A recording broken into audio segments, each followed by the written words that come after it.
G'day guys, welcome to Perfectly Reasonable Necessities. My name's Pete and this video is about making a little bit more use of my jigsaw. So basically we have a battery operated jigsaw, and what we did in this video is we mounted it to a surface. It's a battery operated one, as you can see. So it's got a switch there,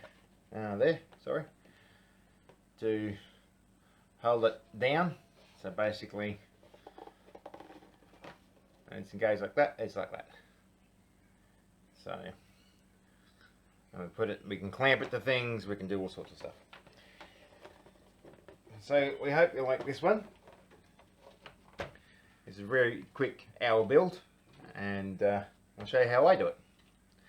We hope you enjoy this one. Take care. G'day guys, welcome to Perfectly Reasonable Necessities. My name's Pete, and today we're working inside my storage area slash workshop. I don't actually have a dedicated space, so that's why everything over here is mushed together. So today we're going to try to actually make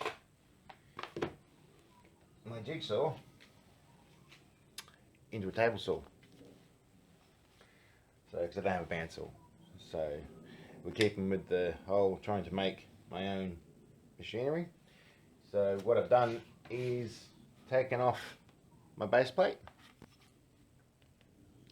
I'm going to use that to trace around, and then I'll screw it back in.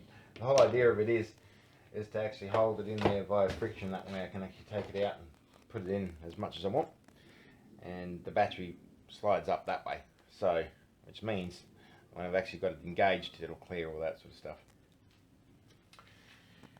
Rightio, let's get into it.